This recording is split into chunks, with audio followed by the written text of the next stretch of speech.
It's coming up next. SEC Media Day attendees. What does it mean for the Sooners? How excited are we? Let's discuss coming up.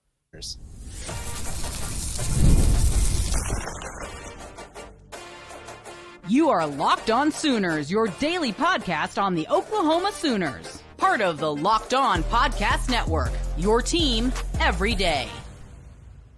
Once again, thanks for making Locked On Sooners your first listen every single day. Shout out to all the everydayers out there tuning in and subscribe to the show wherever you get your podcasts. We're part of the Locked On Podcast Network, your team every day.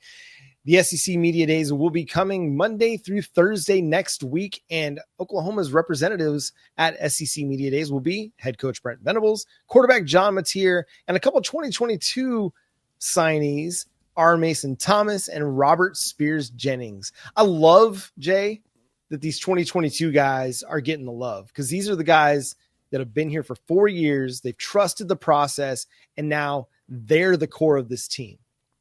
Is it fair to say, John, that these three are honestly the face of the team right now? And I say that, as you mentioned, 2022 guys with R. Mason Thomas and Robert Spears-Jennings, both of them have been here this entire time. They've been here for the Brent Venables era, and they were recruited in that era, and you can see by the way they play, they play like their hair is on fire, like you would want from Brent Venables. And of course, Jovantae is your quarterback, so you have to have him. What's even interesting, Auburn will have Jackson Arnold also there. So we're going to have some great questions for him when Auburn goes up and does their thing. But I digress on that. I feel like, and I want to get your thoughts on it. Does this truly feel like the face of the team, these three? Or is there anybody else that you would either add or replace with when it comes to these three? No, I think that's it. Like, I think those three guys are the leaders of this team. I mean, you could probably throw Kip Lewis into that as well. He's somebody that has emerged and become a star for this football team. I think you can look at the defensive line, and Jaden Jackson, I think, is another guy. Dominic Williams, maybe. But as far as dudes that are legit, Brent Venables, have been here, have grinded it out, have stuck it out, have trusted the process, have worked and earned everything that they've gotten. It took them a couple years before they really got on the field and started to contribute. Yeah, I mean, if you want to look at anybody that is an example of why you shouldn't portal after 1 year or 2 years, it's those guys. Maybe Gracen Halton. Gracen Halton might be another guy to consider there because he's in that similar boat, right? A guy that didn't really do much the first couple of years in Norman. There were flashes in spring games, but you didn't see it during the season. And then he broke out in a big way last year, much like R. Mason Thomas, much like Robert Spears-Jennings. And so, like, that's another guy that you could consider as being a face of the Brent Venables era at Oklahoma.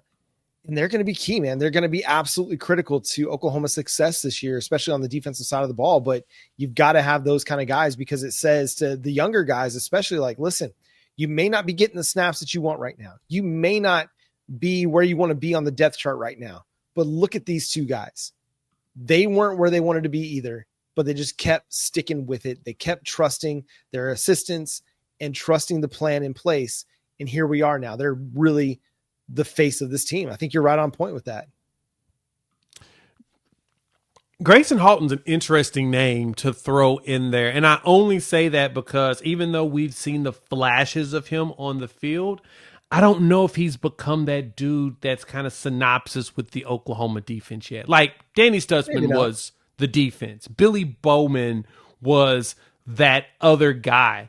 And offensively, we don't really have anybody truly yet besides Jovantae. Jovantae is now that dude. I've been looking at it trying to figure out who else could be that person if we look down on the offensive side. Can't be Jaden Ott. He just got here, so we're still trying to figure it out, understand him. Maybe a Deion Burks could be your other face when it comes to the offensive side, but I don't know about that one either, even though everybody knows him. Yeah. I think a lot of people want to see him give us the production that supersedes what he did at Purdue before they really give him that label. But defensively, maybe Kip? Yeah. Maybe Kip. Maybe Kip? I think offensively, like the name that comes to mind as you were talking, Jovantae Barnes. That is actually very true. Like, is he the best player on the offense? No, he's not. But he showed just last year that he was going to bust his tail for this team. Nothing went right offensively for this team. Nothing. And then Jovantae Barnes stepped up his game in the second half of the season and actually provided some life to the rushing attack and the passing attack.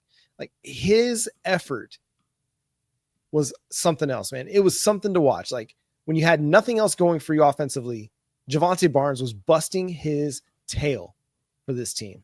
That's true. That could be your other offensive guy. I think that one's a fair one. I think Kip probably on defense is probably the other one that you could probably toss out there too. If you looked outside of like an R. Mason Thomas or a Robert Spears-Jennings. I like the fact that it's the two guys on defense with like three names. I think that makes it even more fun. So it's going to be entertaining to be able to ask them all kinds of questions about how they feel about their defense. And do they think their defense can outdo them last year? Y'all do me a favor, get in the comments. And if you've got questions for them when we go to SC Media Days, fire them off. We'll make a note of it. Maybe we'll ask them and record it for you. I don't know. We'll see. I'll be curious what they have to say about the way Brent Venables calls a defense, because like they were on the defense back in 2023, but they weren't like significant parts of the defense just yet. They were getting snaps, they were playing a little bit, but not significant role players, not starters yet, like they're going to be this year. And those are two guys that I fully expect to be on all SEC teams in the preseason polls and the votes. Like Robert Spears-Jennings, R. Mason Thomas, both of those guys should be getting a lot of love and respect because they're really good players and they're going to have really big seasons. The other name on offense that I thought of, Jay, even though we haven't seen enough of him, is Jaden Gibson. That's a guy that I think like he showed signs of a breakout in 23, got injured last year. You didn't really see him, but he's just one of those I think you root for. He is somebody that he could have bolted for the portal on any number of occasions, but didn't. After that 2022 season where he didn't really play much, remember he was a 4-star prospect coming out, and I'm sure had a lot of places that were trying to come get him. But he stuck it out and stayed with Oklahoma. And going into 2023, he wasn't going to be a part of the top 4, right? He was only maybe the 5th or 6th receiver on the team. And then an injury happened to Andrew Anthony, and he got a lot more run, especially in the second half of the year. And he could have parlayed that into a transfer portal opportunity, but he didn't. He stayed with Oklahoma. And then there was buzz that maybe he was going to go after his recovery and all that, but he's not. He's still with Oklahoma. So like, that's another one of those throwback kind of a players that all the fans love. He's been here for 4 years now. Now you just hope the production matches the time spent at Oklahoma. Yep. 100% on that one. You actually, another offensive person? Kanik. Yeah. Jaren Kanik. That's the dude you root for, man. You want all the best things for him. Like, I kind of hope that part of me kind of hopes that they decide to redshirt him so he can keep learning the nuances of tight end and then come back in 26 and be like, you're the starting tight end. And be that guy. That would be pretty cool. I would love, like, you're the H-back tight end. We're going to let you just have it all and see where it goes. But give him a Blake Bell trajectory, I guess. Kind of what you would get out of that, right? It's kind of like what you got out of Blake Bell when you brought him as a quarterback, didn't really work out. Yeah. Transition him over.